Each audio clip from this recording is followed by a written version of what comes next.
அரவிந்தரின் பூரண யோகம் பத்தி நம்ம பார்க்க போறோம். அதுக்கு முன்னாடி அரவிந்தர் யாரு, அவர் எப்படிப்பட்டவர் அப்படிங்கறதெல்லாம் தெரிஞ்சுட்டு அடுத்த கிளாஸ்ல இருந்து நம்ம அவர் பூர்ண யோகத்தை நம்ம இன்டெப்தா பார்க்கலாம். ஃபர்ஸ்ட் இன்னைக்கு அரவிந்தர் அவர் யாரு, எப்படிப்பட்டவர், அவர் யோகத்தை பத்தி ஃபர்ஸ்ட் என்ன சொல்லியிருக்காரு அப்படிங்கறத இந்த கிளாஸ்ல நம்ம பார்க்கலாம். ஃபர்ஸ்ட் அரவிந்தர் ஆசியாவுடைய ஞான ஒளி அப்படின்னு அழைக்கப்பட்டவர். அவர் 1872ஆம் ஆண்டு ஆகஸ்ட் மாதம் 15ஆவது நாள் பிறந்தாரு. கல்கத்தாவில் பிறந்தாரு. அவருடைய அப்பா டாக்டர் கிருஷ்ண தனகோஷ், அம்மா ஸ்வர்ணலதா தேவி.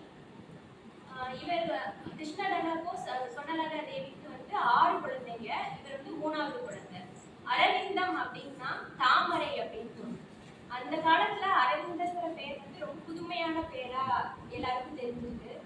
அப்புறம் டாக்டர் கிருஷ்ண தனகோஷ் அவருக்கு இந்திய கலாச்சாரம், இந்திய நாகரிகம், பண்பாடு இப்படி எதுலையுமே அவருக்கு உடன்பாடே கிடையாது. அவருக்கு சுத்தமா பிடிக்காது. அவர் ஒரு நாத்திகர். அவர் கல்கத்தாலையும் இங்கிலாந்துலையும் மெடிசன் படிச்சாரு. படிச்சு எம்டி பட்டம் பெற்றவர்.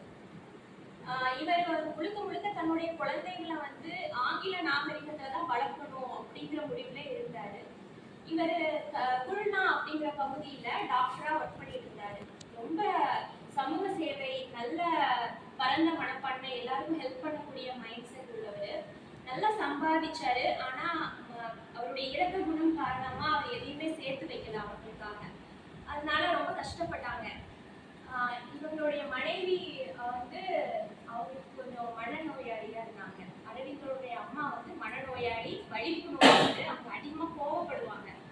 அதனால இளம் வயதிலேயே அரவிந்தருக்கு அம்மாவுடைய அன்புங்கிறது கிடைக்கவே இல்லை.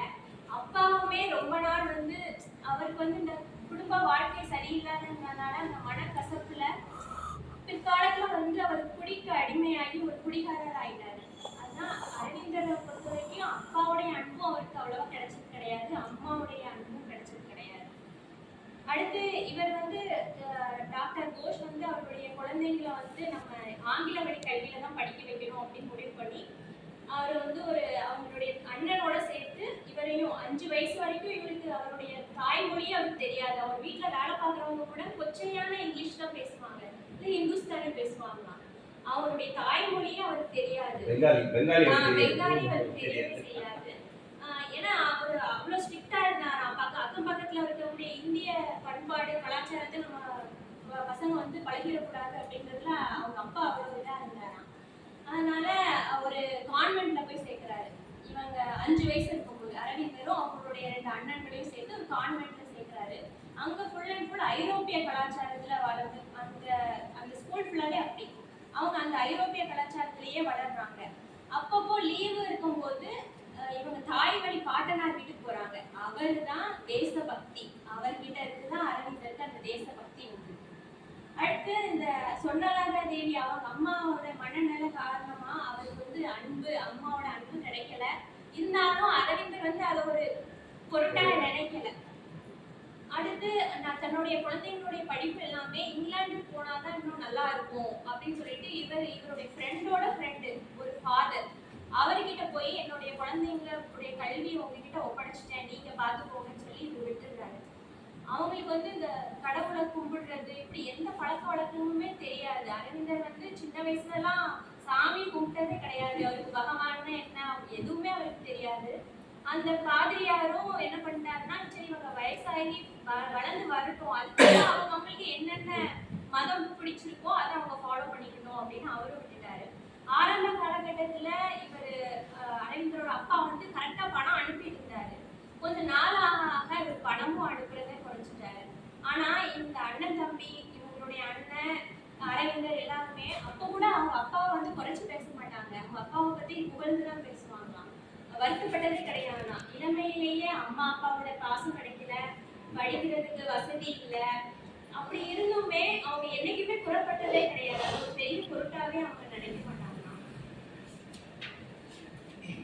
இவர் மான்செஸ்டர்ல போய் அங்க மான்செஸ்டர் பல்கலைக்கழகத்துல அரவிந்தர் ஜாயின் பண்ணி அங்க இங்கிலீஷ், லத்தீன், கிரீக் இப்படி 3 மொழிகளையும் நல்ல சிறந்த மாணவரா இருக்காரு.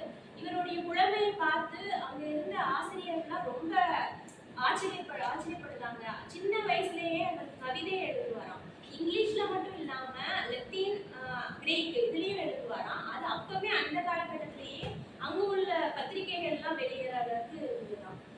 இவருடைய புலமையை பார்த்து இவரை பத்தி ஆச்சரியப்படாதவங்க யாருமே இருக்க மாட்டாங்க. அடுத்து இவர் வந்து லண்டனுக்கு போறாரு. அங்க கேம்பிரிட்ஜ்ல போய் ஜாயின் பண்ணி அங்க வந்து ஒரு ஸ்டைஃபண்ட் ஒரு அமௌண்ட் கிடைக்குது. அந்த அமௌண்ட்டை வச்சுதான் இவர் படிக்கிறாரு. அப்போ அந்த கேம்பிரிட்ஜ் யூனிவர்சிட்டியில வந்து இவர் லத்தீன் மொழி, இங்கிலீஷ், அப்புறமா கிரீக் இந்த 3 மொழியிலையும் புலனாய்வு தேர்வுன்னு வைப்பாங்க. அந்த எக்ஸாமுக்கும் ப்ரிப்பேர் பண்ணிட்டு இருக்காரு. சைட் பை சைடு ஐசிஎஸ்க்கும் ப்ரிப்பேர் பண்றாரு. இப்படி ப்ரிப்பேர் பண்ணிட்டு இருக்கும்போது கூடவே இன்னும் ரெண்டு ஒர்க்கும் பண்றாரு. முதல் ஒர்க் என்னன்னா, இந்திய நாட்டுடைய சுதந்திரத்துக்காக அங்க ஒரு இயக்கம், மாணவர்கள் இயக்கம் மாதிரி வச்சிருக்காங்க. அதுல இவர் வந்து செயலாளரா இருந்து அதுல உள்ள வேலைகளை வந்து ரொம்ப மும்முரமா எடுத்து பண்றாரு. அடுத்த வேலை என்னன்னா கவிதை எழுதுறது. இவருக்கு கவிதை எழுதுறதுன்னா ரொம்ப பிடிக்கும். அதனால அவருக்கு தெரிஞ்ச மொழிகள்ல எல்லாம் கவிதை எழுதிக்கிட்டே இருந்தாரு. அவருடைய 18வது வயதுல தான் அவருடைய தாய்மொழியே அவர் கத்துக்கிட்டாரு. 18 வயது வரைக்கும் அவருடைய தாய்மொழி அவருக்கு தெரியாது. ஏன்னா அவங்க அப்பா வந்து அந்த இந்திய கலாச்சாரம் எதுவுமே இவங்களுக்கு வரக்கூடாது அப்படிங்கிறதுனால இவங்களை அப்படியே விலக்கி வச்சுட்டாங்க. பக்கத்து வீட்டுக்காரங்க பக்கத்துல இந்தியன்ஸ் இருந்தா கூட அவங்க கிட்ட பேசக்கூடாதுன்னு சொல்லுவாங்க. அந்த மாதிரி வளர்த்துருக்காங்க. அந்த ஐசிஎஸ் தேர்வுலையும் இவர் வந்து நல்லா கரெக்டா கிளியர் பண்ணிட்டாரு. ஆனா போஸ்டிங் வாங்கணும்னா அதுக்கு வந்து ஹார்ஸ் ரைடிங்னு ஒரு எக்ஸாம் இருந்திருக்கு. ஆனா அரவிந்தருக்கு வந்து அந்த ஹார்ஸ் ரைடிங் போகல, அட்டன் பண்ணல. இவருக்கு வந்து மறுபடியும் இன்னொரு சான்ஸ் கொடுத்துருக்காங்க. அப்படி இன்னும் அவர் அட்டன் பண்ணல. அதுக்கப்புறமா எதுக்கு அந்த போஸ்டிங் அவர் வந்து வாங்கல அப்படிங்கிறத அவருடைய பிற்காலத்துல அவருடைய புக்ல அவர் சொல்லியிருக்காரு. அவருக்கு வந்து அந்த பதவியில எல்லாம் ஆசை இல்லை. அடிமையா ஒருத்தங்க கீழே போய் இருக்கணும், அந்த மாதிரி ஒரு அடிமைத்தனத்தை நான் விரும்பல. ஆனா என்னுடைய குடும்பத்தினர் வந்து அதை ஒத்துக்க மாட்டாங்க. நான் ஏதாவது ஒரு காரணத்தை சொல்லி அதை தட்டி கழிக்கலான்ட்டு இருந்தேன். இந்த குதிரை ஏற்றம் வந்து எனக்கு அது சாதகமா அமைஞ்சது. அதனால நான் அதுக்கு போகாம அதுக்கு தகுதி இல்லாதவன் ஆக்கி நான் அந்த வேலையில இருந்து தட்டி வெளியே வந்துட்டேன் அப்படின்னு சொல்லியிருக்காரு. அதுக்கப்புறமா லண்டன் போறார். லண்டன்ல இருந்து லண்டன் அவர் இதெல்லாம் செலக்ட் ஆகிருக்கும் போது பரோடா மன்னர் வரார். பரோடா மன்னர் வந்து இவர் இப்படி செலக்ட் ஆகிருக்காரு ஐசிஎஸ் எக்ஸாம்ல. ஆனா அப்படி போஸ்டிங் வேணான்னு இருக்காருங்கிறதெல்லாம் தெரிஞ்சு சரி நம்ம சமஸ்தானத்துல இவருக்கு வேலை போட்டு கொடுக்கலாம் அப்படின்னு சொல்லிட்டு 200 ரூபாய் சம்பளத்துக்கு அவருக்கு ரொம்ப சந்தோஷம். இப்படி ஒரு ஐசிஎஸ்ல செலக்ட் ஆனவரே நம்ம சமஸ்தானத்துல வேலை பார்க்கறாரு, அதுவும் 200 ரூபாய் சம்பளம்.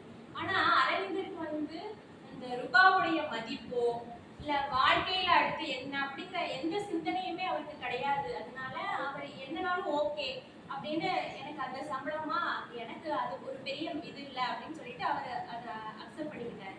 சரின்னு இவர் இந்தியா வந்து பரோடால வந்து அந்த வேலையில ஜாயின் பண்ணணும்.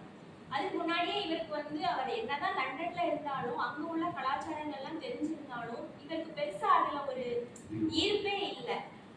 இந்தியாவை பத்தியும் இந்திய கலாச்சாரம் அதோடைய பண்பாடு நாகரிகம் அதை பத்தி தெரிஞ்சுக்கிறதுலயே இவருக்கு ரொம்ப ஆர்வமா இருக்கு. அதுக்கப்புறமா இந்தியாவில் இருக்கக்கூடிய பழம்பெரும் இலக்கியங்கள் உபநிடதங்கள்லாம் எடுத்து படிக்கணும் அப்படிங்கிற ஆர்வம் அவர்கிட்ட அப்பவே இருந்திருக்கு.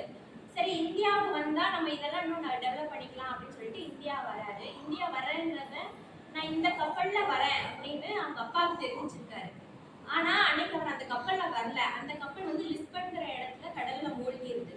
இதை கேள்விப்பட்ட அவருடைய அப்பா ஐயோ நம்ம பையன் இறந்துட்டான் அப்படின்னு சொல்லி அவர் ரொம்ப சீரியஸ் கண்டிஷனுக்கு போயிடுறாரு. அப்படி இறந்துட்டாரு. ஆனா அரவிந்தர் அந்த கப்பலை மிஸ் பண்ணிட்டு அடுத்த கப்பல்ல பாம்பே வந்துடுறாரு. பாம்பே வந்து அவர் வர்றதுக்குள்ளேயே அப்பா இறந்துடுறாரு. அதனால அவங்க அப்பாவே அவரால் சந்திக்க முடியல. ரொம்ப நாள் கழிச்சு அவர் இந்தியாவுக்கு வரும்போது அவருடைய உடம்பு வந்து அப்படி ஒரு சிலிர்ப்பு ஏற்பட்டுச்சா. அவருக்கு வந்து அவர் அறியாமல ஒரு அமைதி வந்து என்னை வந்து சூழ்ந்துச்சு, என்னை வந்து குடிக்கொண்டுச்சு அப்படின்னு அவருடைய புக்ல அப்புறம் மென்ஷன் பண்ணியிருக்காரு. அது அப்படி ஒரு அமைதியை நான் ஃபீல் பண்ணேன் அப்படின்னு அவர் மென்ஷன் பண்ணியிருக்காரு. அவர் பரோடா வந்து இங்க உள்ள வேலையை பண்ண ஆரம்பிச்சிட்டாரு. அந்த சமஸ்தானத்துல உள்ள வேலை அங்க அந்த பல்கலைக்கழகத்துல பிரெஞ்சு விரிவுரையாளராக இருந்திருக்காரு. அதுக்கப்புறமா அங்க உள்ள நிலவரி துறையிலையும் வருவாய் துறையிலும் ஒர்க் பண்ணியிருக்காரு. மன்னருக்கு வரக்கூடிய லெட்டர்ஸ் அதுக்கு பதில் அனுப்புறது, அப்ப மன்னருடைய ஸ்பீச், அப்புறம் முக்கியமான டாக்குமெண்ட்லாம் ப்ரிப்பேர் பண்றதுக்கு அவருக்கு எவ்வளவு வேலை இருந்தாலும் அவருக்கு ரொம்ப பிடிச்ச வேலை என்னன்னா இந்த லெக்சரர் ஜாப் தான். அதாவது ஸ்டூடெண்ட்ஸ்க்கு வந்து டீச் பண்றது தான் அவருக்கு ரொம்ப பிடிச்சிருந்துச்சு. இவருடைய லெக்சர் வந்து ஸ்டூடெண்ட்ஸ் வந்து ரொம்ப அட்ராக்ட் பண்ணியிருக்கு. இவருடைய அந்த டீச்சிங்ஸ் எல்லாம் கேட்டு ஸ்டூடெண்ட்ஸ் வந்து ரொம்ப இவர் மேல அன்பா இருந்தாங்களாம். அந்த காலகட்டத்துல இந்த சுதந்திர போராட்டத்தை கொடுக்குற மாதிரி அந்த தேச பக்தியை ஊட்டுற மாதிரி அவருடைய லெக்சர்ஸ்லாம் இருக்குமா. ரொம்ப ஆக்ரோஷமா புரட்சி ஞானின்னு சொல்ற அளவுக்கு புரட்சிகரமா அவருடைய ஸ்பீச்லாம் இருக்கும் அப்படின்னு சொல்லியிருந்தாங்க. அங்க அதாவது அவரு வெளிநாட்டுல இருக்கும்போது அங்க இல்லாதது நம்ம இந்திய நாட்டுல இருக்கு அப்படிங்கிறது. ஏன்னா அவர் வந்து அங்கேயும் இருந்திருக்காரு, சின்ன வயசுல இருந்தே அங்க வளர்ந்ததுனால அங்க என்ன இருக்கு என்ன இல்லை என்ன குறைபாடு அப்படிங்கிறது அவருக்கு நல்லா தெரிஞ்சிருந்தது. இந்திய அதாவது மனுஷன் வந்து அடுத்த கட்ட பரிணாம வளர்ச்சி அடையணும்னா அதுக்கு ஆன்மீகன்னு ஒண்ணு தேவை, ஆன்ம சக்தின்னு ஒண்ணு தேவை. அது வந்து மேலை நாட்டுல இல்லை, அது இந்திய நாட்டுல தான் இருக்கு அப்படிங்கிறத அவர் நல்லா உணர்ந்துட்டாரு. அதுக்கடுத்து இதை நம்ம இப்படியே நிப்பாட்டிடக்கூடாது அப்படின்னு இந்திய மொழிகள்ல இருந்த எல்லா நூல்களையும் எடுத்து அவர் படிக்க ஆரம்பிச்சாரு. அவர் படிச்சது எல்லாத்தையுமே இங்கிலீஷ்ல டிரான்ஸ்லேட் பண்ணாரு, எல்லாருக்கும் தெரியணுங்கிறதுக்காக. அதுக்கப்புறம் இவருக்கு வந்து 1901 கல்யாணம் ஆகுது. மிருணாளினி தேவி அப்படிங்கிறவங்கள கல்யாணம் பண்றாங்க. கல்யாணம் பண்ணிட்டு அவங்க மிருணாளினி தேவிக்கு என்னன்னா எல்லா குடும்ப பொண்ணுங்கள மாதிரிதான் நம்ம கணவர் வந்து நம்ம மேல ஆசைபாசமா இருக்கணும் அப்படின்னு ரொம்ப ஆசைப்படுறாங்க. ஆனா அரவிந்தருடைய எண்ணம் அது கிடையாது. என்னுடைய புலமை என்னுடைய திறமை எல்லாமே வீட்டுக்கு கொஞ்சம் பயன்படணும், இருந்தாலும் நாட்டுக்கு மற்ற மக்களுக்கு ஏழை மக்களுக்கு தான் நான் என்னுடைய இதெல்லாம் பயன்படுத்துவேன் அப்படின்னு சொன்னேன். இதனால என்னுடைய திருமண வாழ்க்கையில இன்பமே இல்லை அப்படின்னு மிருணாளினி தேவி வந்து ரொம்ப வருத்தப்பட்டாங்க. ஆனா அரவிந்த் வந்து அப்பப்போ அவங்களுக்கு அட்வைஸ் பண்ணுவாங்க. அதாவது ஒரு கணவன் வந்து ஒரு செயலை செய்யறதுக்கு மேற்கொள்ளும் போது அதுக்கு வந்து மனைவி கை கொடுத்து உறுதுணையா இருக்கணும். அப்படி இருந்தாதான் நிறைய துன்பங்களை வந்து நீங்க இல்லாம பார்த்துக்க முடியும் அப்படின்னு அப்பப்போ அட்வைஸ் பண்ணுவாங்க. அதுக்கப்புறம் தான் அரவிந்தர் வந்து யோகத்தை கத்துக்கிறாரு. யோகம் வந்து அவருடைய 32வது வயசுலதான் கத்துக்கிறாரு. தவத்தாலையும் யோகத்தாலையும் சக்தி கிடைக்கும் அப்படின்றத உணர்றாரு. அந்த சக்தியை வந்து நம்ம நாட்டு விடுதலைக்காக பயன்படுத்தலாம் அப்படின்னு அவர் யோசிக்கிறாரு. பிராணாயாம முறையை கத்துக்கிறாரு. அது வந்து ஒரு நாளைக்கு சுமார் 6 மணி நேரம் அந்த பிராணாயாமம் பண்ணுவாராம். அது பண்றதுனால அவருக்கு வந்து மனசு தெளிவும் ஒளியும் கிடைக்கிறதா உணர்ந்திருக்காரு. நினைவாற்றலும் அதிகரிக்குது அப்படிங்கிறத உணர்ந்திருக்காரு. அவர் அவருடைய மனைவிக்கு எழுதின கடிதத்துல அவருக்கு 3 பைத்தியங்கள் இருக்கு அப்படின்னு சொல்லியிருக்காரு. முதல் பைத்தியம் என்ன அப்படின்னா, என்னுடைய புலமை என்னுடைய அறிவாற்றல் எல்லாமே என் குடும்பத்துக்கு மட்டும் நான் பயன்படுத்த மாட்டேன், என்னுடைய நாட்டுக்கும் நாட்டு மக்களுக்காகவும் பயன்படுத்துவேன். இது என்னுடைய முதல் பைத்தியம். என்னுடைய 2வது பைத்தியம் என்ன அப்படின்னா, இந்த காலகட்டத்துல கடவுளுடைய பெயரை சொல்லிக்கிட்டு அப்புறம் அவங்களுடைய பிரார்த்தனையை எல்லாரும் கேட்குற மாதிரி சொல்லிட்டு ரொம்ப பகட்டுத்தனமா கடவுளுடைய அந்த பக்தியை வந்து ரொம்ப பகட்டுத்தனமா பயன்படுத்துறாங்க. இறைவன் ஒருத்தர் இருக்காரு அப்படின்னா நம்ம கண்டிப்பா அவரை நேர்ல சந்திக்க முடியும். அதை சந்திக்கக்கூடிய வழிகள் வந்து சாஸ்திரங்கள்ல இருக்கு, இந்திய சாஸ்திரங்கள்ல இருக்கு. நான் அதை வந்து கண்டுபிடிச்சிட்டேன். அந்த வழியில போய் நான் எப்படியாவது இறைவனை ஒரு நாள் பார்த்துருவேன். அதுல எந்த ஆபத்து வந்தாலும் சரி, நான் அவரை கண்டிப்பா நான் அதை பார்த்து அவரை நான் சந்திச்சே தீர்வேன் அப்படிங்கிறது. இதுதான் என்னுடைய 2வது பைத்தியம். 3வது பைத்தியம் என்னன்னா, இந்த நாட்டை வந்து வெறும் நிலப்பரப்பு வயல்வெளிகள் அப்படின்னு பார்க்காம இது என்னுடைய தாய், என்னுடைய அன்னை. என்னுடைய அன்னையுடைய மார்புல ஒரு வெளி உலகத்துல இருந்து வெளிநாட்டுல இருந்து ஒருத்தர் வந்து அவளுடைய ரத்தத்தை உறிஞ்சுறத பார்த்துட்டு எப்படி ஒரு பையனால சும்மா இருக்க முடியும்? அதனால நான் கண்டிப்பா சும்மா இருக்க மாட்டேன். இந்த நாட்டையும் அந்த நாட்டு மக்களையும் இந்த அடிமைத்தனத்துல இருந்து நான் மீட்டு கொண்டு வருவேன் அப்படின்னு அப்ப ரொம்ப புரட்சிகரமா இருந்திருக்காரு. அப்படி பேசியிருக்காரு, அப்படி அந்த மாதிரி எழுதியிருக்காரு அவருடைய கடிதத்துல. ஆனா அதையும் சொல்லியிருக்காரு, நான் வந்து ரொம்ப சக்தியெல்லாம் கிடையாது, நான் ரொம்ப பலசாலியெல்லாம் கிடையாது, நான் கத்தியோ இல்லை எந்தவித ஆயுதத்தையும் பயன்படுத்தாம என்னுடைய ஆத்ம சக்தியால என்னுடைய வலிமையால அதுதான் என்னுடைய அறிவை வந்து ஆதாரமா கொண்டு அதுதான் என்னுடைய வலிமையா நான் நினைக்கிறேன். என்னுடைய அறிவை கொண்டு நான் இதுல நான் அவங்கள ஜெயிச்சு இது பண்ணுவேன் அப்படின்னு சொல்லியிருக்காரு. அதுக்கப்புறமா இவர் வந்து ஒரு தீர்க்கதரிசியா இருந்திருக்காரு. சுதந்திரத்தை பத்தி அப்பவே அவர் கணிச்சிட்டாரு. சுதந்திரம் கிடைக்கிறதுக்கு முன்னாடியே கணிச்சிட்டாரு. அதாவது இந்தியா வந்து ஒரு துணை கண்டம். அதை வந்து இப்போ ஆண்டுட்டு இருக்க பிரிட்டிஷ் ஆட்சி வந்து கொஞ்சம் பேர் தான். இப்போ இந்திய மக்களுக்குள்ள ராணுவத்துல ஒரு போர் மூண்டா கண்டிப்பா அவங்க நமக்காக இறங்கி வருவாங்க. நம்மளுடைய டிமாண்ட் என்னங்கிறத அவங்க கேட்பாங்க. நமக்கு ஒத்து வந்து கடைசியில கடைசியில நமக்கு சுதந்திரத்தை கொடுத்துட்டு போயிருவாங்க அப்படிங்கிறத அவர் அப்பவே கணிச்சிட்டாரு. இப்படிப்பட்ட சூழ்நிலை இங்க வந்து இவர் புரட்சிகரமா பேசுறது இப்படிப்பட்ட இது நடந்துட்டு போது இவருடைய தம்பியும் இன்னும் கொஞ்சம் புரட்சியாளர்களும் சேர்ந்து குண்டு தயாரிப்பாங்க. வெடிகுண்டு தயாரிச்சு அதை வந்து ஆங்கிலேயர் மேல போடணும்னு பிளான் பண்ணுவாங்க. ஆனா அது தெரியாம ஒரு ஐரோப்பிய பெண்கள் 2 பேர் மேல போட்டுருவாங்க.